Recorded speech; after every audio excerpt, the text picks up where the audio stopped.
Let's talk about the computer room.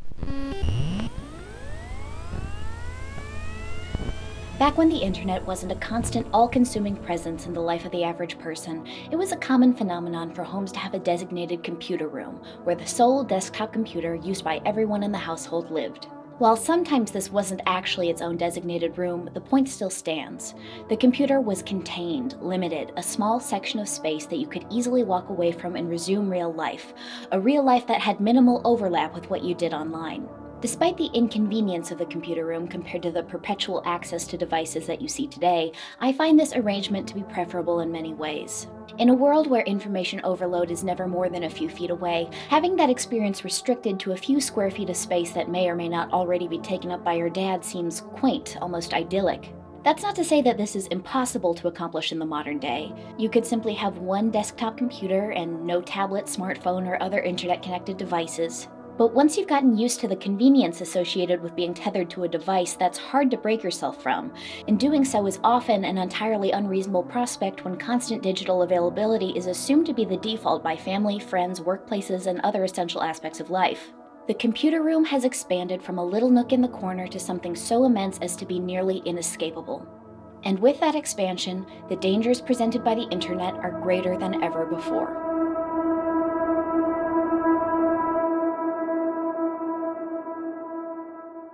This video is going to be a bit different than anything I've previously made.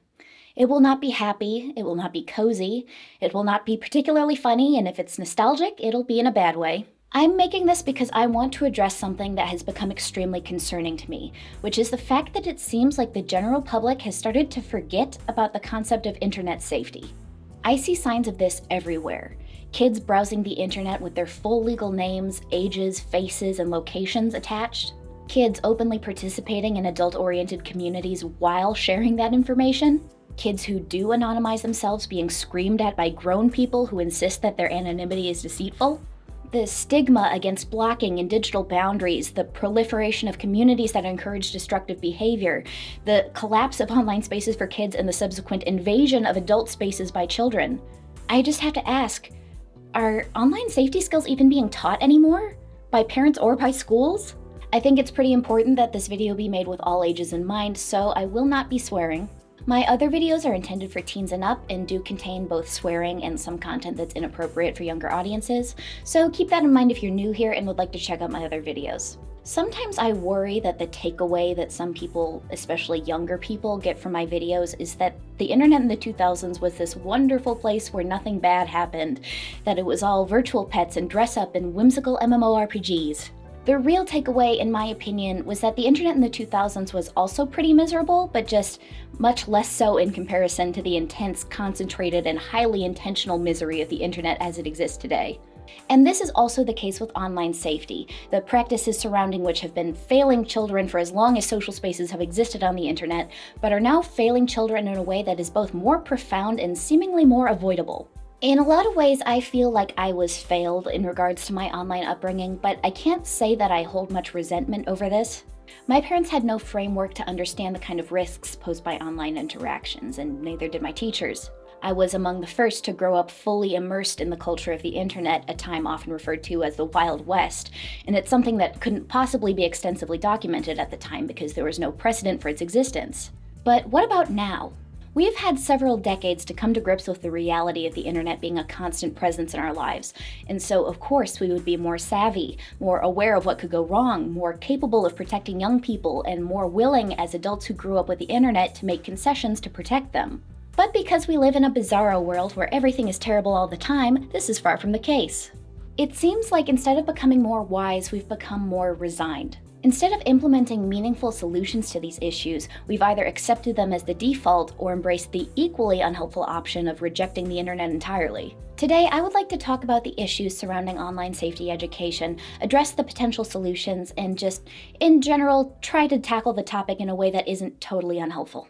Let's get started! So I have some hypotheses about the current trends in online safety education, but I don't want to just pull claims out of a hat, so first I need to gather some data. That data came in the form of a survey that I passed around on all my social media accounts, and folks, I was expecting a couple thousand responses, not a whopping 10,000. Woo, good for sample size, bad for my sanity.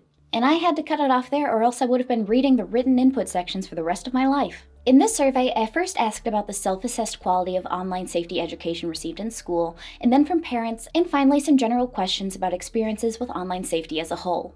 A few things to note about this survey.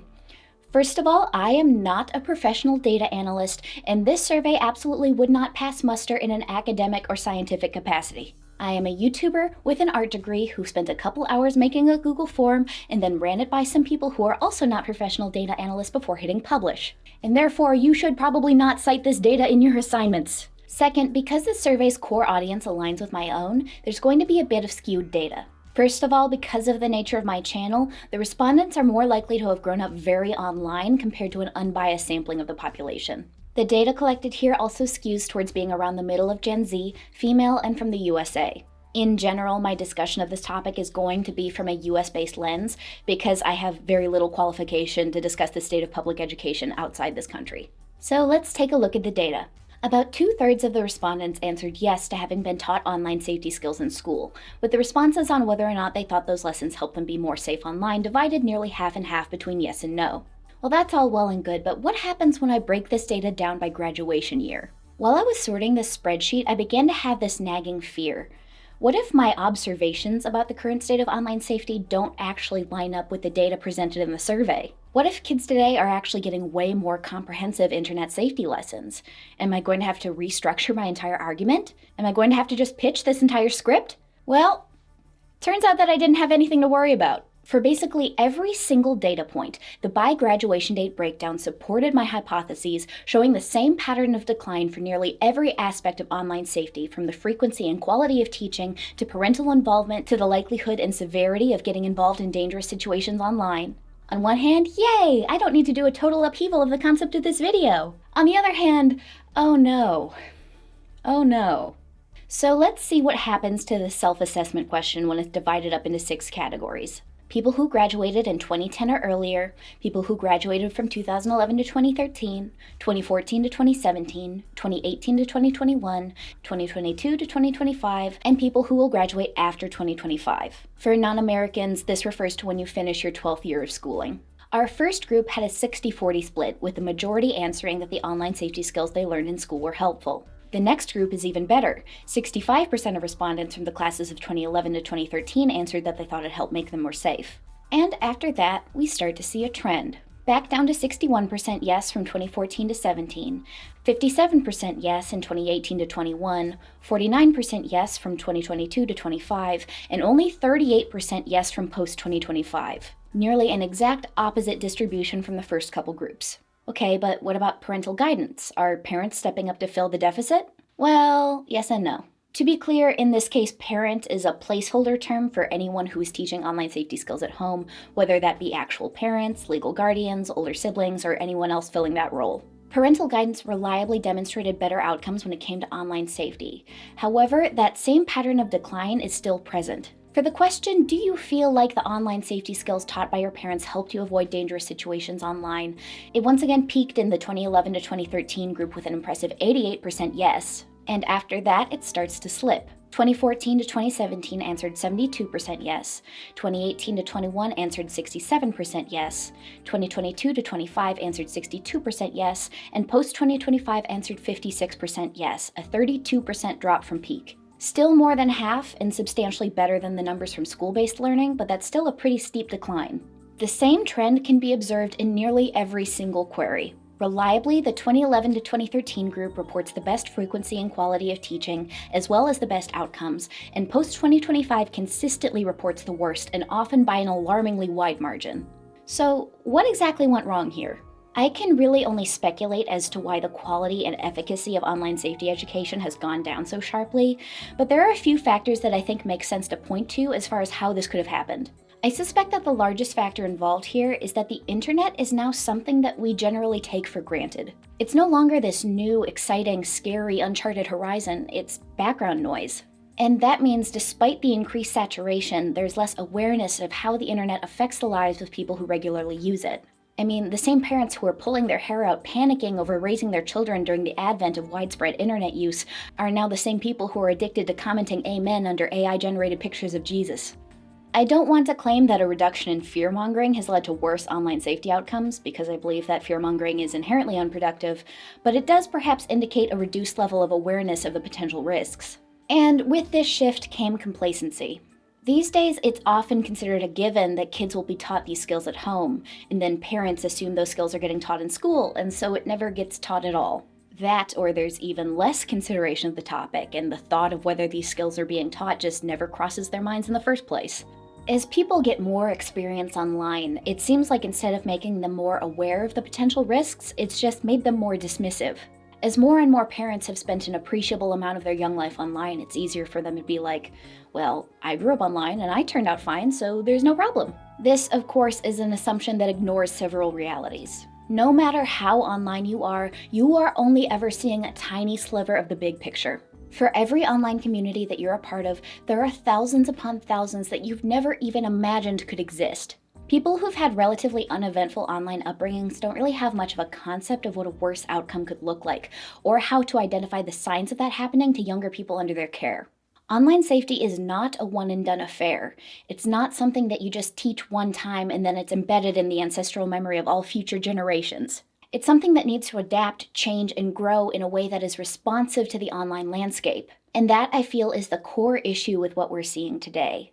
Instead of online safety being perceived as something that needs to be intentionally and deliberately taught, it's been relegated to the realm of common sense, and that has put a lot of kids in some very, very dangerous situations. I'd also like to point a finger at my usual scapegoat for issues surrounding public education, which is over-reliance on standardized testing. In an education system where testing scores are God, everything that doesn't serve to develop testing skills falls to the wayside.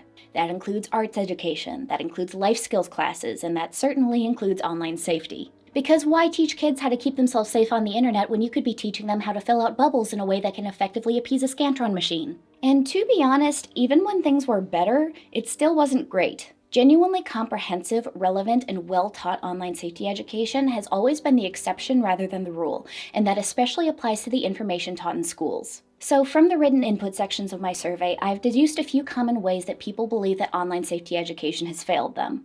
So, problem 1, claims founded on lies or exaggeration. This has got to be the most frequent piece of criticism that I observed in the survey. I'm talking about arguments like, every single adult you meet online is a predator, or your internet friends are never who they say they are, or if you use social media, you will get pregnant and die. Scare tactics are largely ineffective at best and actively harmful at worst. You may spook a small proportion of kids into being overly cautious, but the majority are going to come out of that experience thinking, that's not true, I'm being lied to. And so how am I supposed to believe that any of the stuff they're telling me is true? And frankly, I think that's a reasonable impulse. If you detect dishonesty in one aspect of someone's claims, that undermines everything else they're saying, even if the rest of it is largely sound. Wanting kids to develop good critical thinking skills and wanting them to unquestioningly accept false or exaggerated claims is an unresolvable contradiction. Along with conveying information that's patently dishonest, there's also the issue of hyper-focusing on risks that are extremely unlikely. It's true that online spaces have enabled kidnapping, murder, and other horrible abuses in the past. But if you ask a gymnasium full of high school kids how many of them have been kidnapped as a result of going online, you're probably not going to see any hands go up. I think a big part of the reason why this happens is that those stories are the ones that get the highly sensationalized news treatment, and the much more common modes of victimization do not end up on the news if they're even discussed at all. It's an easy cop-out for someone with no actual experience with the risks of growing up online, and a simple substitute for the much more daunting task of doing the legwork to find more universally relevant stories. It's like if a medication had some potential side effects, one being that 1 in 4 people get headaches and 1 in 50 million people die, and the only side effect you ever hear about is death. It's just not a useful or productive way to engage with the actual risks. It sends the message that the risks are present, but so rare as to not be worth taking seriously, which is really far from the case. Problem 2, aversion to directly address uncomfortable topics. I feel like a bit of a hypocrite for bringing this up, because guess who has to gently talk around serious issues in order for this video to not be flagged as adults only?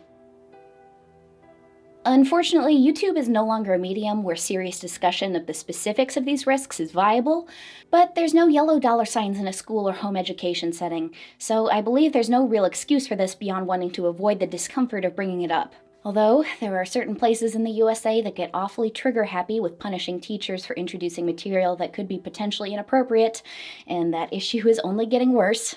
I think aversion to discomfort is part of the reason why there's so much emphasis placed on the extremely unlikely risks I mentioned in the previous problem, because they're much less intimidating to talk about than the signs and outcomes of child predation. Kidnapping, in its most abstract form, is scary but not icky. A sort of shadowy boogeyman that takes victims from their home for no reason in particular and then kind of just dissolves into the ether after doing so. The much more common dangers posed by predators are very icky, very uncomfortable, and make a lot of people hesitate over the prospect of presenting those concepts to young people in the first place. It's very important to directly address these topics in a way that becomes increasingly less abstract and more specific as the child gets older.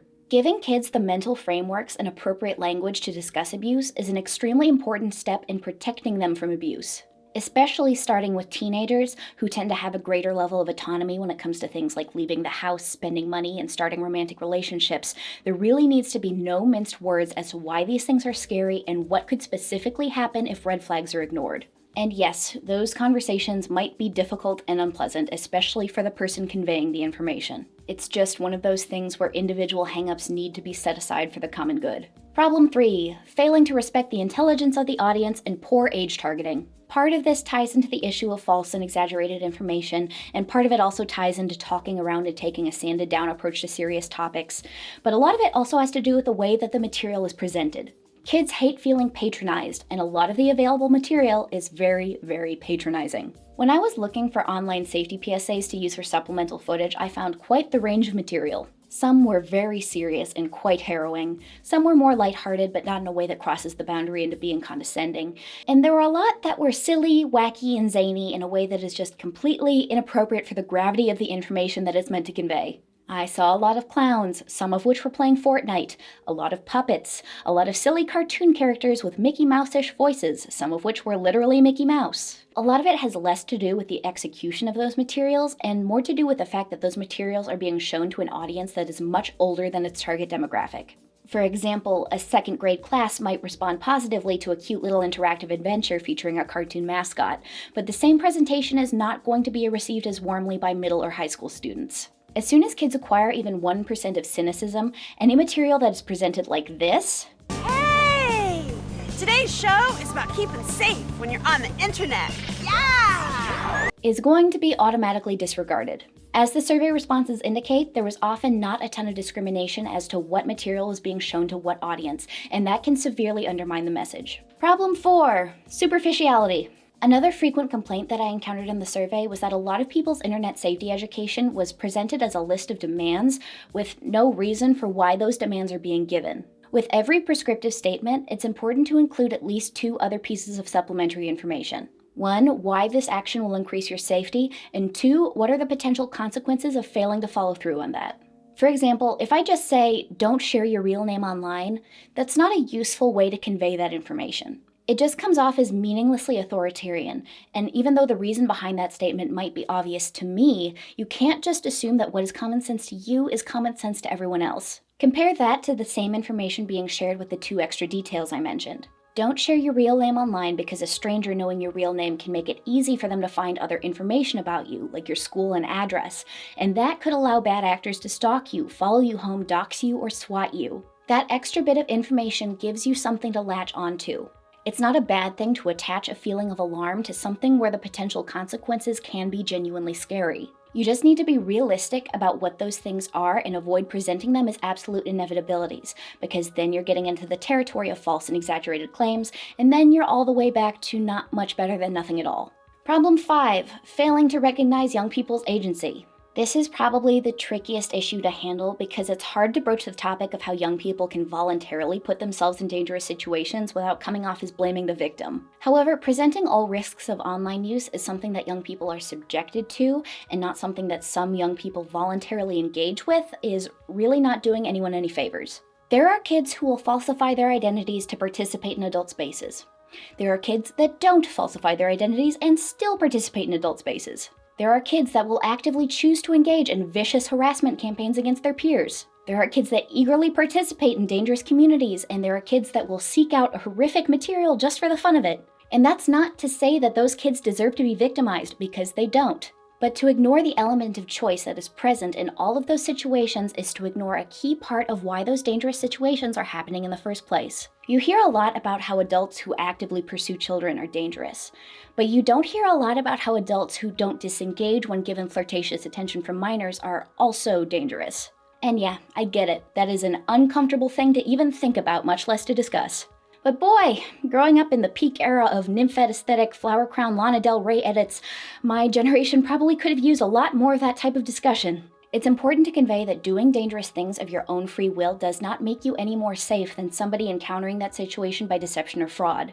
And it's equally important to convey that it's crucial to get help when you feel unsafe, even if you voluntarily engaged in unsafe behavior. And it's even more important to convey to the people who those kids might try to reach out to that the correct approach to that situation is not, you brought this on yourself. Problem 6. Lesson plans that become obsolete as soon as they're done being written. There is a lot of educational material out there about online safety, and a lot of it beyond the most broad privacy concepts are now completely useless. And frankly, they were already pretty stale fresh out the box. I think this is something that has gotten even worse as time goes on, because while the internet has always been a fast evolving place, things now change at a speed that is downright impossible to keep track of. The popularity of memes used to be a several years long affair. These days, if people are making meme references a month after it became popular, it's downright geriatric. These are the kind of imperceptibly quick culture shifts we're dealing with, and to be honest, I don't really have a good solution for this. I mean, there are some things that will almost certainly always be true no matter how much the internet changes. Things like protecting your personal information, remembering that people can easily falsify their identities, and avoiding adults-only spaces before you're of age will always be sensible advice. But those things fail to address what you're supposed to do if there's like a trendy TikTok challenge about sticking your hand down a garbage disposal. It is really hard to remain relevant when this is the kind of rate of change we're dealing with. And unfortunately, online safety education that only engages with broad generalities and fails to address any specifics is just inherently limited in its usefulness. Problem 7, and this one's a doozy. Abstinence-only approaches to internet safety. People don't usually struggle to understand that saying just stay out of cars doesn't count as driver's ed. Saying stay out of the kitchen doesn't count as a cooking class. Saying hospitals are scary and you should stay away from them as much as possible doesn't count as going to med school. And so why does just stay off the internet count for so many people as a sensible method of online safety education?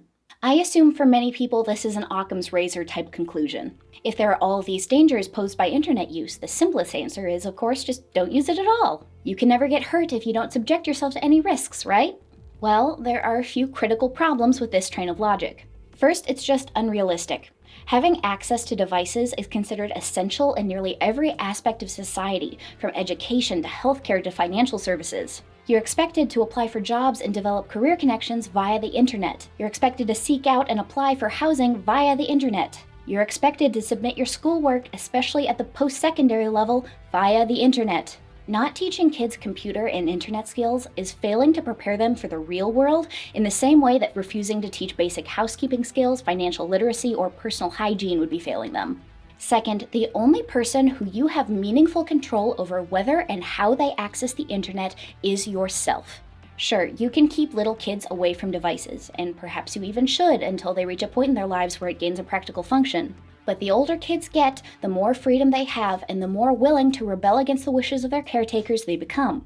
When it comes to teenagers, if they want internet access, they will find it. Even if their parents use parental controls, even if they restrict or forbid access to devices. For every method a parent has to prevent their kids from going online, there are 50 ways to circumvent that. It is truly alarming how many people I see managing to convince themselves that kids are merely an extension of the will of their parents. I'm just not sure how you could remember what it was like to be a teenager and hold that opinion at the same time. If parents had total authority over their kids' behavior, there would be no teenage drug abuse, there would be no teen pregnancy, there would be no juvenile detention facilities, and bullying would be nearly unheard of. If a lot of these issues I've mentioned have the possibility of turning an internet safety education into not much better than nothing, the hardline anti-internet approach is the same as nothing. It is a refusal to impart any meaningful information. It is a failure to equip kids with the tools to keep themselves safe. It is crossing your fingers and burying your head in the sand and hoping that nothing bad happens. There are a lot of parallels that can be drawn between internet safety and sex ed. First, much of the potential dangers of internet use are sexual in nature. Second, a lot of people think the best way to tackle these issues is to say don't and leave it at that. And third, a lot of people get very, very angry if you dare try to suggest that there may be better ways to approach the topic. And that brings me to my next section: predators and the useful idiots who help make their lives easier. I need you to really, really think. Who stands to benefit the most from minors being instructed to just stay off the internet with no further instruction on what they should do in the event that they choose to use it anyways? Is it the kids, who will either be severely stunted in an important skill or will have to keep their internet use carefully concealed from their parents and have no way to identify when they're involving themselves in something dangerous? Is it the parents, who won't be perceived as safe to confide in when their kids are going against their direct instruction? Or is it predators, who now have a steady supply of minors with no mental framework to comprehend how they're being exploited and who will unquestioningly obey when they're asked to keep these interactions secret? I hope that question was leading enough for you to be able to draw some conclusions. A lot of the pushback I see to both comprehensive online safety education and comprehensive sex ed tends to be in the form of an accusation. Like, why would you want kids to learn about those topics? Isn't that creepy? Only a creep would want those concepts to be brought up in the first place. And on a very knee-jerk, instinctual level, I suppose I can understand why people are led to these conclusions. But it's just one of those things that falls apart if you examine it any more closely than that. It's easy to jump to broad generalities like every accusation is a confession, but I'm going to be optimistic and assert that's only true in a minority of cases. I think what's far more common than predators claiming positions that make them seem like they care about the safety of children while actually advocating for practices that would make it easier for them to get away with their crimes are people who parrot those same ideas because they just don't have a grasp on why and how those things could make the situation worse. I know that broadly the intention behind those arguments isn't to enable a culture of shame and secrecy, and yet it just does. When you push the message, if you do this, you're a bad person and you deserve whatever's coming to you, that has very little impact on their actual behavior and a huge impact on their willingness to share with others about what's happening to them. It's all well and good to express your preferences and expectations, but that needs to be done in a way that does not come off as you are committing an act of betrayal if you choose to do something else. Giving minors a comprehensive online safety education, even if you prefer them to not be on the internet, is a similar concept to telling a teen that if they ever find themselves drunk or high and in need of help, to call you and summon a ride right away. That's not the same as saying that you want them to drink or do drugs. It's an expression of the fact that you recognize their autonomy and their potential to do things that go counter to what you prefer for them, and that you won't love them any less if they find themselves making that decision. Okay, so I've driven home the point that just don't use the internet doesn't work. But what about parental controls? Surely that's a much more viable alternative to keep kids safe. I especially see this assumption in people my age who grew up without them. They didn't have parental controls and they got into dangerous situations online, so that must mean that having parental controls would have protected them, right? Folks, it's time for some bad news with graphs. So of the people who responded to my survey, 12% reported that they had been subject to some type of parental control software. And of that group, 120 of them answered, yes, I think the parental control software made me more safe. 785 of them answered, no, I was easily able to bypass it. 1,051 of them answered, no, the parental control software led to sneaky behavior. And 171 answered, no, the parental control software led me to experience abuse in real life. Of the people who responded to my survey, they were more likely to report being abused as a result of using parental control software than they were to report that they found it helpful. That question allowed you to select multiple responses, but even if you remove any redundancy, that is only 9.5 answering yes that they think the parental control software made them more safe, with every type of no answer accounting for 90.5% of total responses. It's not great! So basically, no. Parental control software is not the easy fix that many would like it to be. It is a very weak band-aid solution that cannot replace a bond of trust and open parent-child communication. It's a replacement for parenting in the same way that devices themselves are often used as a replacement for parenting. In my opinion, putting what is essentially spyware on your kids' computers when they've done anything less than using the internet to commit crimes has far more downsides than positives. There are the ones that were accounted for in the survey, the first of which is the fact that these are just often really easy to bypass. There are lots of ways to do this, the simplest of which is to just use a device or user profile that doesn't have parental controls enabled. All it takes is one friend letting them borrow their old iPad, or figuring out the password to the profile on the family computer with admin privileges, and boom, no more parental controls. There's also some sneakier ways to do this. One that I heard was somebody using the web browser that popped up within a game app. Because the parental control software saw that app as just a game and not a web browser, they were able to access the unfettered, uncensored internet even though they had that software installed on their phone. Besides the fact that they are downright Swiss cheesy in their ability to cover all their bases, there's also the fact that they encourage punishment for non-harmful behavior and benign curiosity. Most people would be able to recognize that a teen looking up a question about a way that puberty is affecting them is not the same as them looking up an adult film, but the software doesn't know that. There's no nuance setting in the setup. They just see that somebody's Googling something about body parts and ring the alarm. And that's not to mention how these softwares can be a gateway for homophobic and transphobic abuse. But I guess I won't harp on that too much because I get the feeling if you're the kind of parent who would abuse your kid for being gay or trans, you're probably not watching this video. There's also the fact that these softwares act as a substitute for the much more important and widely applicable skill of self-regulation. Instead of teaching these things are bad for me and so I should avoid them of my own free will, which is a thought process that can apply to many things, not just internet use, they teach, this stupid software is stopping me from seeing the things I want to see. I can't wait until I'm grown so I can look at that stuff all day, every day. So if you're considering using parental control software, especially ones that are more invasive than a simple screen time limiter, I suggest you ask yourself the following. Do you really want to pay for a service that has a less than 10% likelihood of being effective and a more than 80% chance of making your kids more sneaky? Or are you maybe perhaps just a little bit getting scammed? Alright, so now I'd like to talk about another issue that was frequently mentioned in the written input section, which is that there are a few topics that represent some pretty major blind spots in the way that online safety is and historically has been taught.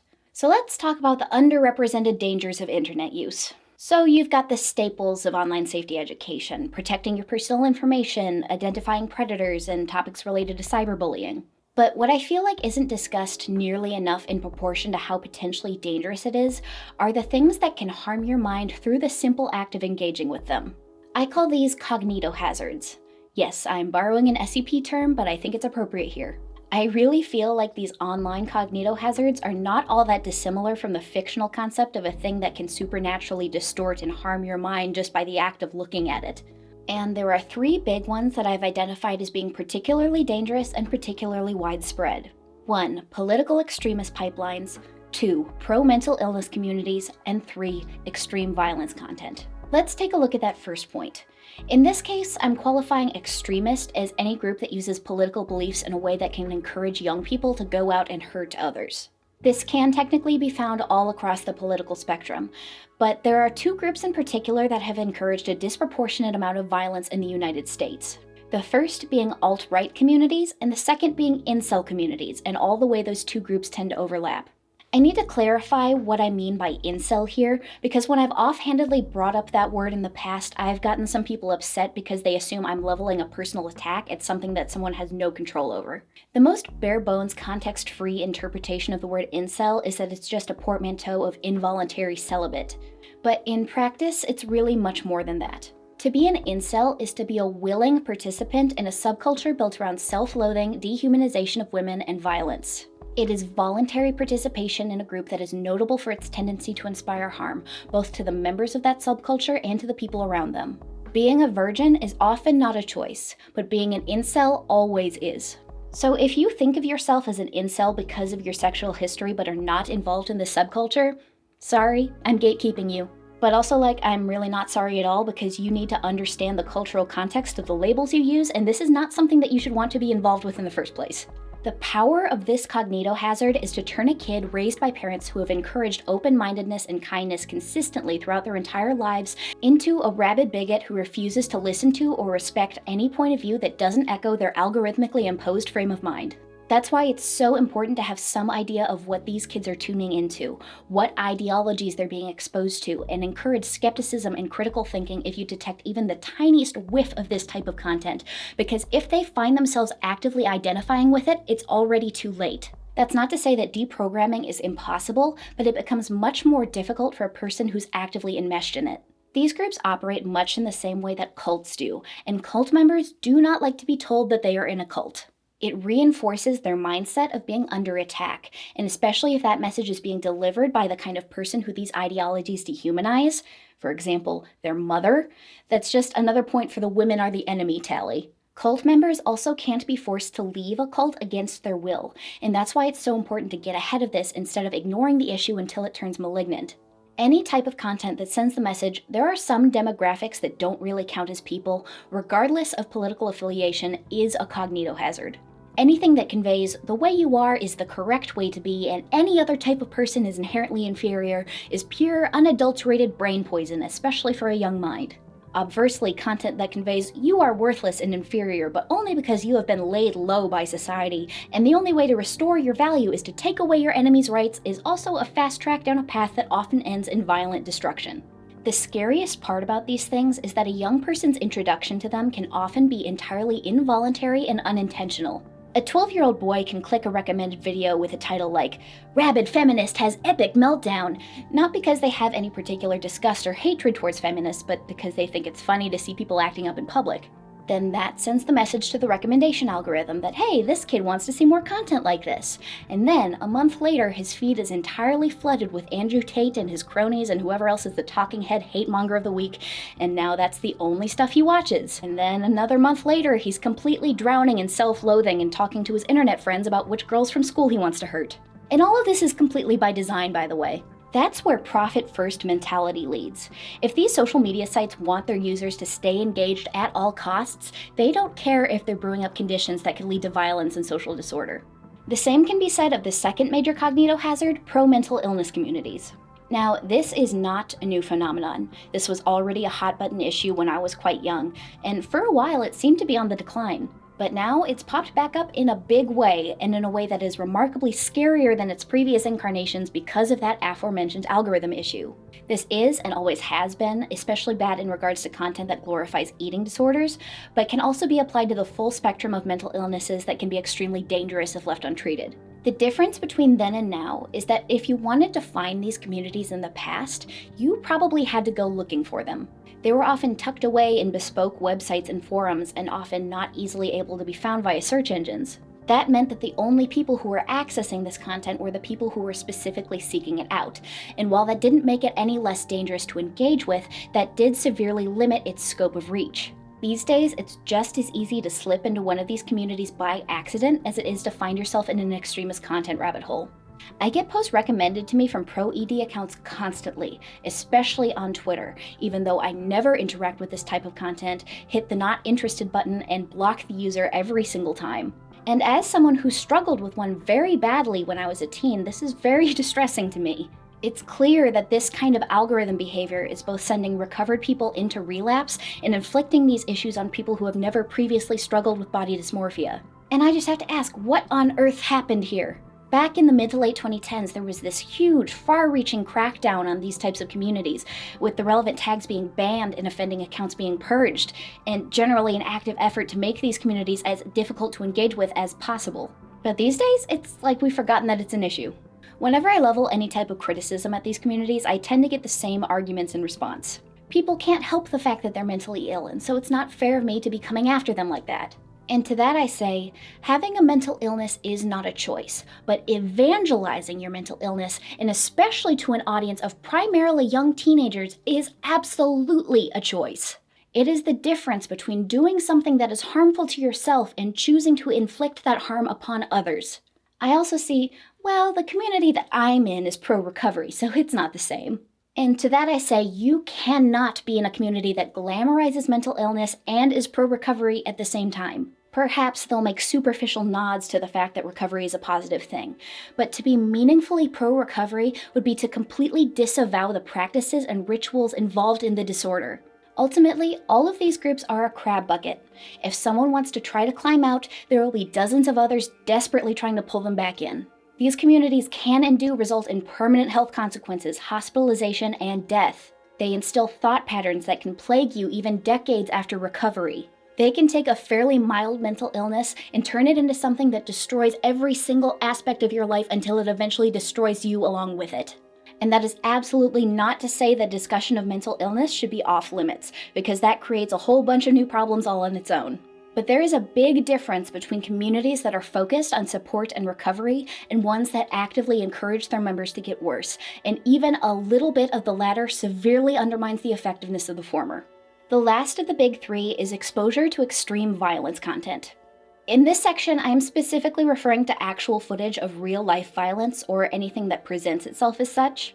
There are definitely criticisms to be made in regards to allowing young people to view extreme fictional horror, but that's not really what I'm trying to address here, nor do I think it carries the same gravity.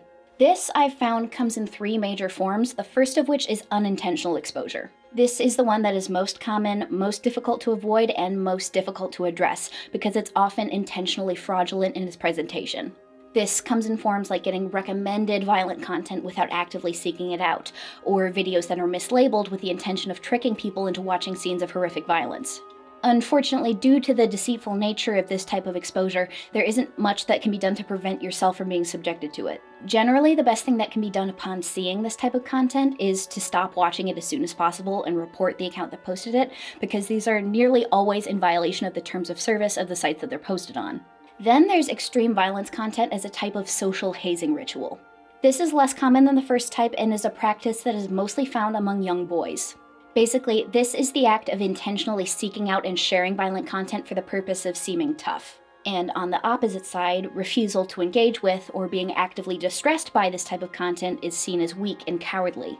In my opinion, this type of extreme violence content is the most psychologically harmful because it is a process of actively inoculating yourself against having appropriate reactions to scenes of horrific suffering.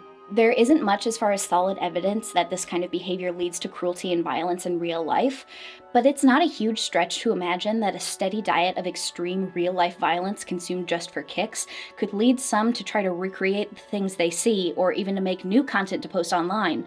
And the third form is extreme violence content in the name of social justice. This is usually in the form of sharing real-life footage from wars or atrocities, and is generally done for the purpose of spreading awareness or undermining the claims of denialists. However, seeking out and sharing extreme violence content with positive intentions does not offset the potential negative psychological impact. In some online spaces, there's a lot of pressure to distribute this, because people will be hasty to paint you as uncaring or voluntarily ignorant if you refuse to engage. However, if you already believe that these things are happening, there is little to no benefit to being forced to witness them directly, and quite a lot of adverse psychological effects. It can lead to paranoia, despair, and total emotional burnout, leaving you less capable of caring for the situation at hand. When you feel compelled to share this type of content, you need to ask yourself, what good will this do? Will it change people's minds and get them to take it more seriously? Or does the extremely fractionalized nature of social media algorithms mean that you'll be exclusively subjecting those materials to people who already agree with you? Does it respect the victims of that violence, or would you be participating in making a spectacle out of their suffering? Will it do anything to prevent further harm or help those who are in need, especially if donating to and sharing a fundraiser could accomplish those same goals more effectively? I'm not saying that the answers to those questions should always lead you to the conclusion that no, I should not share this, but that's something you need to examine both for your own well-being and for the people who follow you. There are a few other things I'd like to mention that are rarely or never brought up in discussions of online safety. For example, I almost never see discussion of the potential dangers posed by fandom, hobbyist, and niche interest spaces. I am absolutely not saying that all fandom spaces are dangerous, because they aren't. However, they can provide the right conditions that can allow toxicity and abusive community leaders to flourish. More or less every fandom has an underbelly of people who are waiting around to detect even the faintest hint of blood in the water. If you've ever been in a fandom space, you've probably seen how relatively minor offenses can lead to extremely aggressive and disproportionate reactions. And these are often spearheaded by individuals with large followings that either aren't aware of how this behavior can lead to harm or derive some kind of satisfaction out of causing that harm. Big accounts in fandom spaces can often take on a kind of, for lack of a better term, cult leader energy. People don't accrue large followings based on merit or how responsible they're capable of being with those audiences. It's largely a matter of luck and consistency, and being the type of person with enough time on their hands to accrue a large fandom following tends to select for the, socially maladjusted. They may be charismatic enough to get a lot of people to like them, but as far as how they go about handling interpersonal conflict, you can often see that friendly facade break down into something really cruel and vindictive. It's important to remember that fandoms are supposed to be fun. It's literally a group of people coming together to talk about a thing they all love, and it should feel like that, not like you're walking on eggshells to avoid becoming the main character of the week.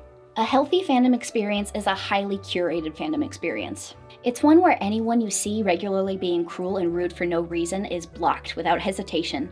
It's one where you try to limit your exposure, especially if you're not trying to make a job out of selling fan art commissions. It's one where you mute words and tags for ships you don't like to see. It's one where you refuse to engage in dogpiling and harassment campaigns. Over time, I largely stopped participating in fandom beyond the most brief and superficial ways, and I genuinely think that has been a positive change in my life. And basically, there will never be a better fandom than a small group of your trusted friends. The next thing I'd like to bring up is something that I refer to as parasocial grooming, which describes the practice of influencers who use their platforms of primarily very young viewers irresponsibly.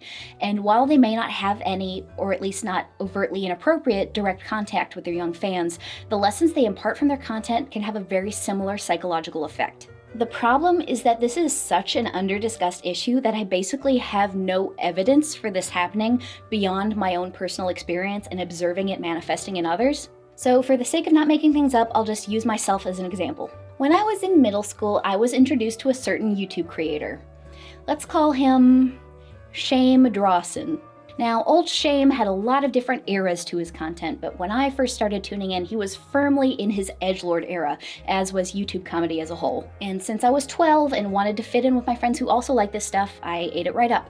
Now, there were quite a lot of things to criticize about the content that this particular creator was making at the time, but there was one thing in particular that I think affected me quite negatively. And that was the fact that child predation was frequently treated as a joke. For how obviously young his audience tended to be, the amount of sexual humor in these videos was on its own pretty alarming, but the amount of times that child predation was used as a joke, and often with him being cast in the role of the predator, it was just not good for me to be subjecting myself to that, and I came to the conclusion that these things are funny and silly and not worth taking seriously. Now, was this on purpose?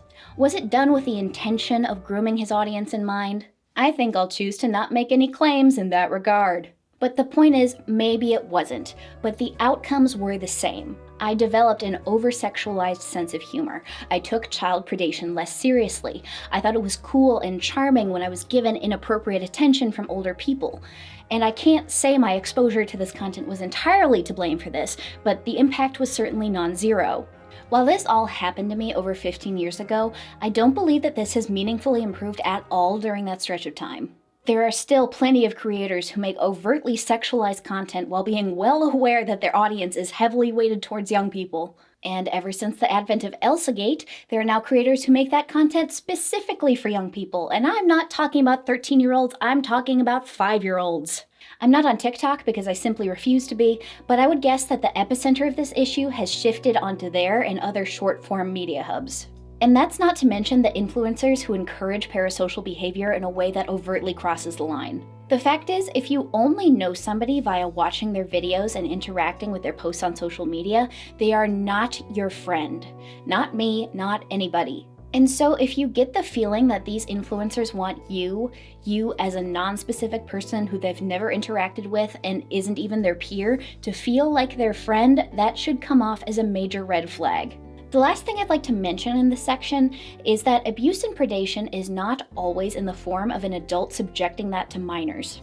Minors are equally capable of abusive behavior and mistreatment of both their peers and younger individuals, and they're much more likely to hide behind the defense of, "I'm just a minor, I don't even know what I'm doing," in response to being called out. Basically, any piece of advice that can apply to identifying adult predators should also be applied to the behavior of young people as well. Just because a person is your own age and is who they say they are, doesn't mean they have good intentions, and it's not mean of you to put space between them and you if you detect this kind of thing happening. Okay, so we've discussed the common problems and various blind spots that exist within the current framework of online safety education, but what specifically is making this problem worse? Why do the graphs from the classes of 2025 and after have such worse outcomes compared to any graduating year that came before? The first thing I'd like to point to is the destruction of child-specific online spaces. So one of the questions in my survey asked if they had experienced SA or grooming online, on which platforms did that occur? The top answers to that question? Discord, Amino, Kik, Instagram, Facebook, Tumblr, Skype, Snapchat, DeviantArt. And how many times did child-specific websites and virtual worlds come up? Very infrequently. And when they were mentioned, it was usually paired with a disclaimer that they met their abuser through that website and were coerced into non-age targeted platforms where the actual abuse occurred. The only virtual world that came up in the top responses was Roblox, which I would firmly argue is not a child-specific space. It is an all-ages space, just like those social media sites I mentioned. The fact that so many kids use it does not change the fact that it is just not built in a way that those child-specific websites are usually constructed in order to protect their user base. A lot of people find this very counterintuitive. Like, if there's a bunch of kids gravitating towards a single centralized place, that's going to attract a bunch of predators, right? Well, that ignores all the safeguards that are intentionally put in place to make kids safe on these websites. For a lot of these virtual worlds, most of which no longer exist or are mostly supported by a nostalgic adult user base, even if a predator did make an account with the intention of finding and victimizing children, they would have an extremely difficult time doing so. The fact is, with the collapse of kids' spaces online, we've seen a mass migration of kids to all ages and adult-oriented platforms, and that makes the internet objectively more unsafe for kids. Young people are being served up to predators much more readily than when their primary mode of engagement with the internet was via heavily censored, heavily monitored kids' sites. And don't get me wrong, there also used to be a lot of general audience options that were, without a doubt, very unsafe for young kids to engage with, but they, at the very least, had a young audience largely by accident rather than by design. There aren't just fewer online kids spaces than there used to be. Along with the severe loss of third spaces for people of any age, kids and teens are finding themselves increasingly locked out of public life. The thought of a mall as a place for teens to hang out after school has become hilariously antiquated because I can't think of a mall that I've been to in the last 5 years that doesn't have a policy that forbids people below the ages of either 16 or 18 from visiting without a parent. I can't say that all of these measures are entirely unjustified because there does seem to be an epidemic of kids who simply do not know how to behave. But I really doubt that this strategy is going to make these conditions any better and could certainly make them worse. And it's definitely not helping that a lot of kids are turning to the internet to replace their lack of social interaction. I think there's one thing you can point to as the source for both an increase in antisocial behavior and an increased reliance on devices, and that is the pandemic. Are we allowed to say that on YouTube now? Simply put, being locked inside with minimal social interaction for 2 of your most crucial years of development is just not good for you. That's not to say that the lockdowns were unnecessary or did more harm than good, quite the opposite, really. But it does seem like we're seeing the cascading effects of this social isolation in everything from general education outcomes to online safety outcomes. So, displaced from reality and displaced from the spaces that are safe for them, and often without the necessary amount of parental guidance that could protect them from some of the more unsavory encounters, kids turn to whatever space that isn't actively hostile towards them, even if those spaces don't have their best interests in mind. And what about the fact that stuff being made for kids is becoming increasingly unsafe and inappropriate? All these years later, we are still feeling the after effects of ElsaGate, where a certain subset of creators realized that making content for young people with sexualized and inappropriate undertones is a highly profitable venture. And man, once that seal was broken, it seems like there's no putting it back. Mass backlash and reactive community guidelines changes were enough to undermine certain creators, who probably still made enough money off that content to never have to work a real job again in their lives, but the practice is still thriving. I especially find this in the realm of mobile advertising. Unless you are extremely meticulous about preventing yourself from seeing any kind of advertising, you've almost certainly seen these. Ads for games, which are generally completely unrelated to the material being advertised, that just feel suspect. Like it wants to give the impression that the game will contain adult content, even if it doesn't. Or it heavily focuses on subject matters that just seem a bit strange. Well, it turns out that kind of content drives clicks, and so they're going to keep on doing that for profit's sake. And that brings me to my final point, the absolute mother of all internet safety risks, that is the rise of generative AI. So there's a lot of discourse about how generative AI is prone to spreading blatant misinformation and turning schools all the way up to the post-secondary level into plagiarism factories, and all the ways that these things combined are terrible for critical thinking and media literacy. But it also throws quite the nasty wrench into previously established best practices regarding online safety education. First of all, with AI, people are capable of catfishing like never before. Not only do we have to worry about the person on the other side of the screen not being who they say they are, we have to worry about them not being a person at all. There was once a time where photos, videos, and voice recordings could be pretty reliably used as a means to verify that the person you're talking to is who they claim to be, and that is now a relic of the past. People who are used to watching out for this can usually pretty reliably identify when this is happening, but this technology is constantly creeping closer and closer to being completely indistinguishable from actual footage. And the people who don't know to look for the warning signs are even more vulnerable. To them, the technology is already well within the bounds of being consistently deceptive. This doesn't only apply to people who want to misrepresent their identity for personal reasons, but also to scammers. There are tons of ways that AI can make scamming easier, from impersonating people's loved ones, to automating a typical romance scam, to creating fake products or other bait to get people to click on malicious links. The risks posed by posting pictures of yourself are greater than ever. Not only can somebody take a photo of you and use it to generate all new photos for a catfishing scheme, and sometimes not just using your likeness for a fabricated identity, but trying to convince people that you're the one behind those accounts, but with the rise of deepfake technology, only a small handful of photographs is enough to generate inappropriate videos and images that can appear to be completely real. And unlike Photoshop, which requires a certain level of skill to be able to create those images, there's no barrier of entry besides a fee to access the program. Besides the fact that it's extremely gross and violating for these generators to use people's likenesses like puppets, the potential for abuse is immense. They could be used for blackmail, for character assassinations, and on a larger scale, for inciting violence for reasons that are completely fabricated. The final AI issue I'd like to talk about is a tricky one because, unlike my other concerns here, the current AI-focused situation actually seems to be a relative improvement compared to what it replaced. And that is the rise of AI character roleplay apps like Character AI. There are a lot of issues with Character AI.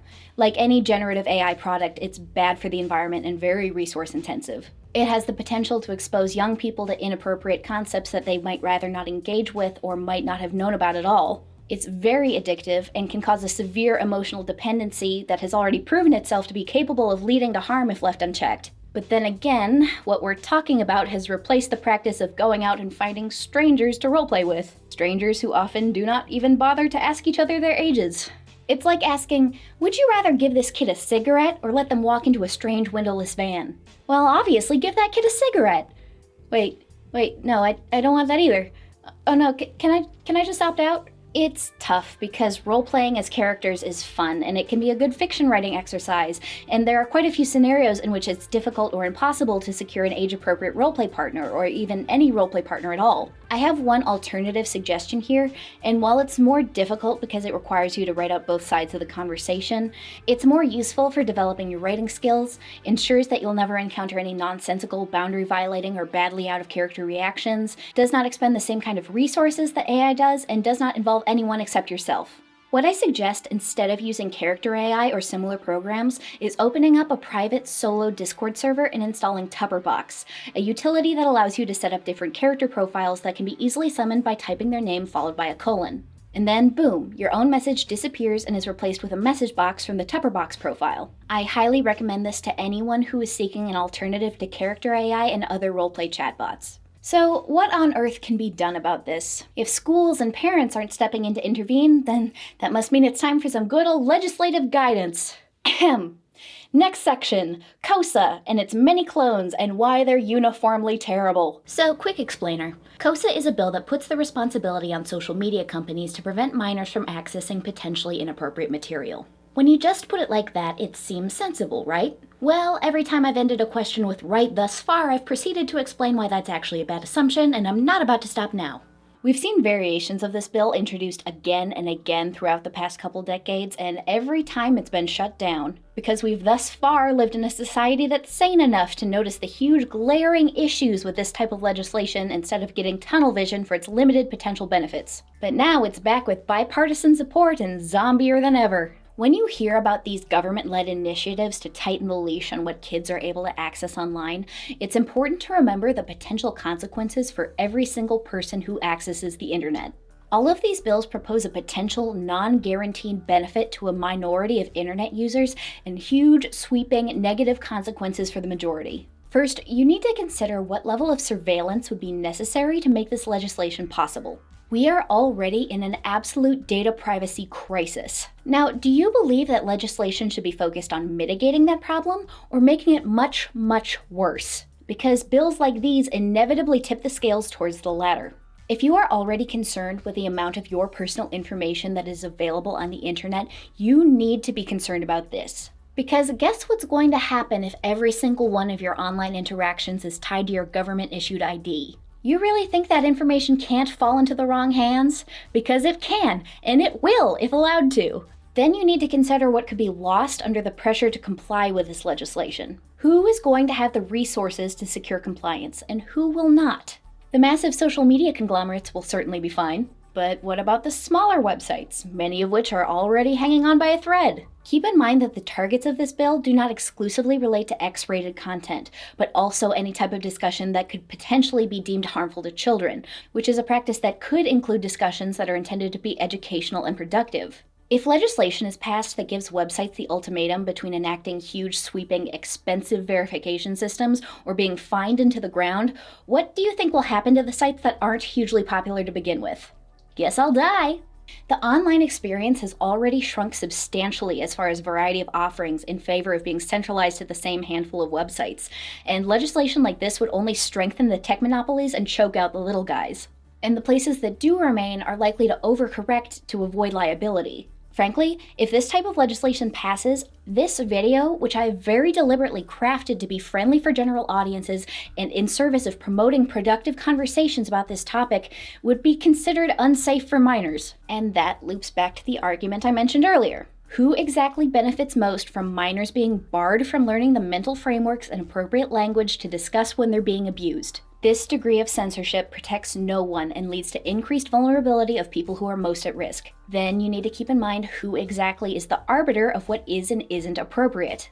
What trends are we seeing right now in regards to American legislation? Because I've seen schools under fire for things like having the gall to call their students by the names they prefer to be called, and libraries under fire for visibly displaying books that feature a gay person. A lot of trampling on personal liberties, and not all that much concern with the immense sociological, environmental, and economic threats posed by generative AI. So what could this administration decide is inappropriate for children? Would it be exclusively limited to X-rated content and discussions of mental illness? Or perhaps any content that falls under the woke DEI umbrella counts too? The fact is, you don't get to decide. Once that legislation is enacted, it falls out of the realm of personal choice and into the hands of people who may not have your best interests in mind. This bill and all of its many previous incarnations are pure government overreach. They're a stepping stone towards the ultimate goal of undermining free speech, bolstering tech monopolies, and destroying any remaining semblance of privacy online, all while failing to guarantee that kids online will be more safe from predators.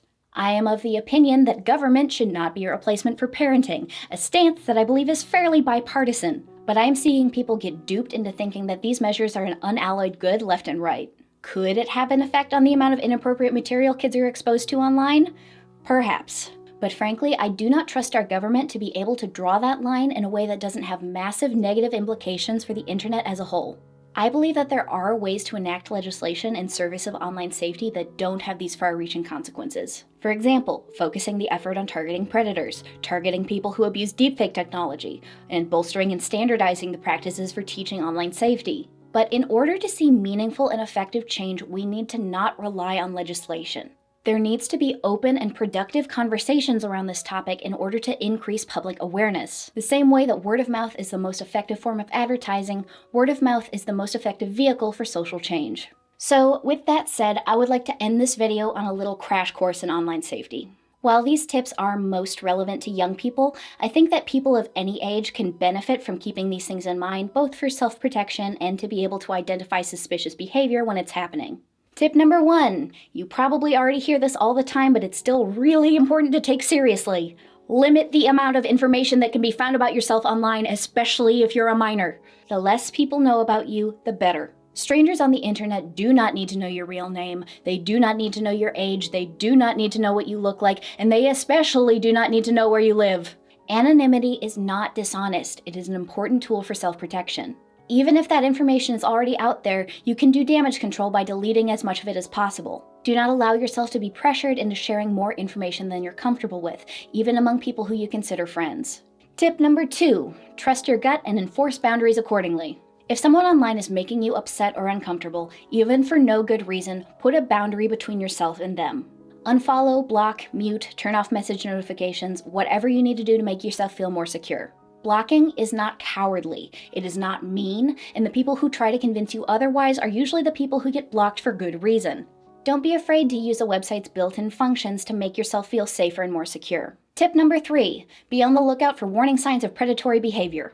While it's not inherently dangerous to interact with adults online as a minor, especially in a fully public setting, there are a few red flags to watch out for that can indicate a potential escalation into a more dangerous situation.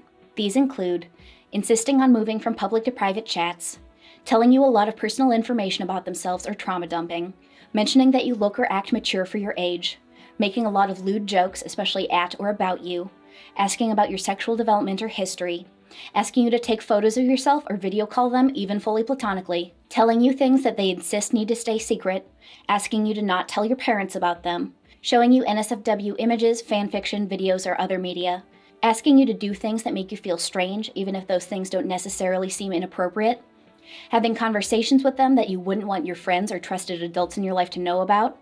They try to make you feel like they're your peer. You feel like something bad will happen if you make them upset with you. They expect a level of closeness that you would find weird to have with a person that age in real life. Guilt tripping you, especially if they threaten self-harm or worse. Applying pressure to be constantly available and highly responsive. Doing favors that have strings attached, for example, giving gifts of in-game currency with the expectation that you will treat them as a close friend. Trying to convince you that they are your only true friend, or other means of trying to create distance between you and your friends and family. Being overly complimentary or love bombing. Openly labeling themselves as safe. Truly safe adults do not need to advertise the fact that they are and recognize the inherent danger in getting minors to trust that claim. And finally, of course, any overt flirtation or romantic or sexual advances. Keep in mind that many of the points on that list, especially the ones involving emotional manipulation, can also apply to people your own age as an indicator for a potential abusive or toxic friendship. Tip number 4, be mindful of your online communities. Pay attention to how people behave within the spaces you engage with online. Do they massively overreact when someone makes a small mistake? Do they let things that should probably be taken seriously pass without intervention? In communities that are trigger-happy with bullying and intentionally isolating anyone who steps out of line, there's never any guarantee that you're going to remain in their good graces. And on the flip side, if you see bad behavior being ignored or covered up, you will probably have no recourse if you end up becoming the target. Having a well-tuned vibe detector is a very useful skill for engaging with communities online. If you sense that something's up, it's never a bad idea to just spend your time somewhere else. Don't fall victim to the sunk cost fallacy. Even if you've been an active member of the community for a long time, if you feel like it's come to represent something negative in your life, don't force yourself to keep participating. Tip number 5, remember that anyone can falsify their identity online. Now, not all of this is done for malicious purposes. Sometimes altering details about their identity is done to increase the space between their online persona and their real-life selves. However, there are definitely lots of ways where this can be used with bad intentions. Claiming to be a different gender than you are in real life might not always be done maliciously, but claiming to be a kid or teenager as an adult is almost always done for nefarious purposes. When you're interacting with people online, you need to ask yourself, would I be comfortable sharing this information or having this conversation if this person isn't who they say they are? And if the answer is no, then you should reconsider. Even people who you're completely certain of their identity can have their accounts compromised. If you receive a message from someone you know, especially if they're claiming something strange, like that they accidentally reported your account and they're pressuring you to click on a strange link or to send them money, be absolutely sure that their account hasn't been hacked before you proceed to do anything. Try reaching out on a different platform to ask if what they're saying is legitimate before responding to their message. Tip number 6, just because you know someone in real life doesn't mean that they're trustworthy. It's easy to fall into the assumption that just because you're absolutely certain that a person is who they say they are because you know them in real life, that makes them a safe person to interact with online. Unfortunately, the reality is that some people behave very differently when they feel safe behind a screen. Especially with people you don't know well, be careful about the kind of information you trust them with. If what you're sharing could potentially be used for bullying or threatening you, reconsider before sharing it. On the bright side, when you know a person in real life, that means you have a lot more recourse in the event that they betray your trust. They might feel untouchable when they're behind their online identity, but that's really far from the case. I personally recommend keeping your online identity that intersects with people you know in real life and your fully online identity where you interact with your internet friends separate. It doesn't hurt to limit the amount of potential connections that total strangers could make to your real-life identity, and it prevents people you know in real life who may have bad intentions from using the information you post to bully you. Tip number 7, there is no kind of person who is exempt from the potential of doing harm.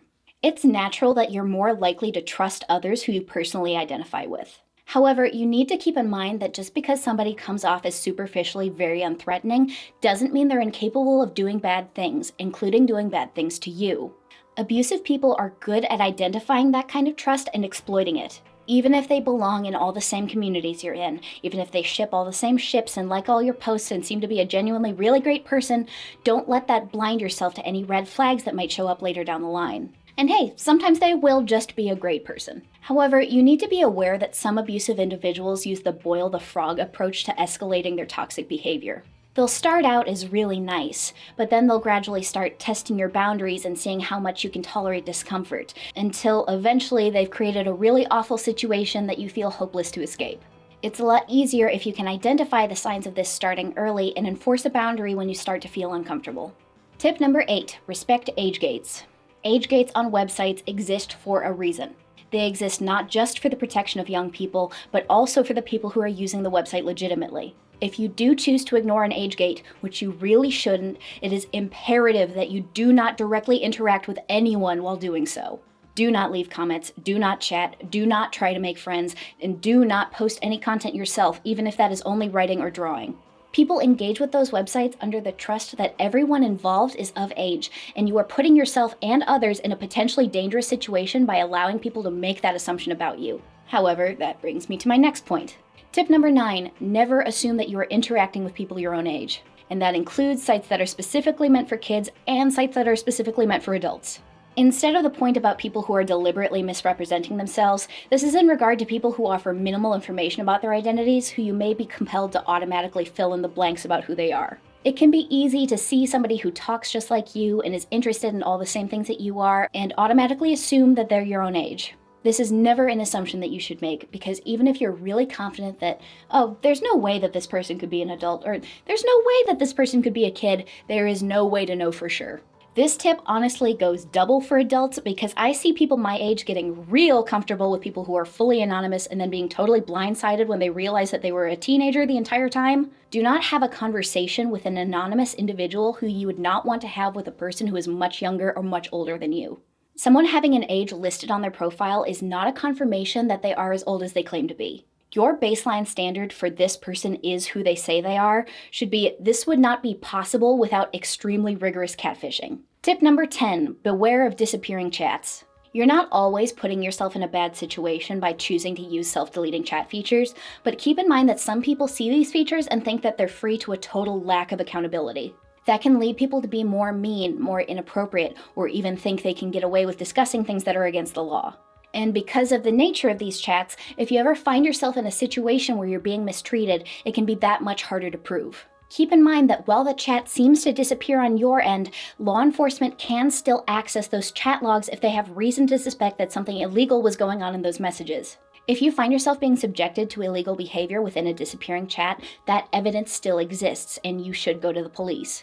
And on the flip side, never assume that just because those messages are disappearing, that means they're gone for good. Those platforms will turn over chat data to law enforcement if requested, and just because it disappears from your perspective doesn't mean it's gone from their servers too. Tip number 11, do not take or send explicit pictures of yourself when you're below the age of 18 under any circumstances. This really cannot be stressed enough. It doesn't matter who the recipient is or if there isn't meant to be any at all. Those images should not exist, and you can get in severe trouble if you are responsible for their creation. And yes, that includes if the person coercing you into sending those images is also doing something illegal. Whenever I see people bring this up, they tend to get side-eyed because a lot of people feel like pointing this out as victim blaming. And like, yeah, kind of. But you know what else blames the victim? The law. When I was a teenager, I knew somebody who got in very bad legal trouble for distributing this kind of material, even though the recipient was her own age and the interaction was fully consensual. In the worst case scenario, you could even be labeled as a sex offender. That is not a stigma that you want following you around for your entire life just because you did something thoughtless as a teenager. Do not fall for the pressure to send explicit images of yourself when you're a minor, and if the person requesting those images is an adult, do not hesitate to tell someone you trust. Tip number 12. Using the internet should be fun, or at the very least practical. Every now and again, you should take some time to assess how your internet use is impacting your mental and emotional health. Is it something that brings joy to your life? Is it something that you look forward to? Or do you feel like you're walking on eggshells and people are just waiting around for you to make one wrong move so they can descend on you like a pack of hungry piranhas? Does it make you happy to interact with your online friends? Or are they causing a lot of stress in your life that would immediately go away if you never had to talk to them again? Do you feel welcome and appreciated in your online communities, or are you constantly subject to cruelty and ridicule even if you're doing nothing to provoke that? The influence of the internet is harder to escape these days, but you can still walk away. If using social media has become a burden to your well-being, or impacting your ability to fulfill your obligations, or just making you into a worse person, just step away. Your real friends will understand. The internet is an addictive place, and like any addiction, it can be extremely hard to kick. But the rewards of stepping away for long enough to create a healthy boundary are immense. If you need some help with staying away from websites and apps that are becoming distressing or disruptive, there are several productivity apps to choose from that will block certain websites and applications for a chosen length of time, such as Freedom, Cold Turkey, and Stay Focused for PC, Self-Control for Mac, and Forest for mobile. I'd like to shout out Izzy's, whose video about the loss of kid spaces online and its subsequent extremely stupid controversy on Twitter inspired me to make this video, and Misguided Lavender for being a huge help for finding resources on internet safety and for many of the various PSAs I used. As always, the best way to support me is by subscribing to my Patreon. Thank you so much to Khan, Blue Dalek, Fishcatch, and Grizzly. Okay,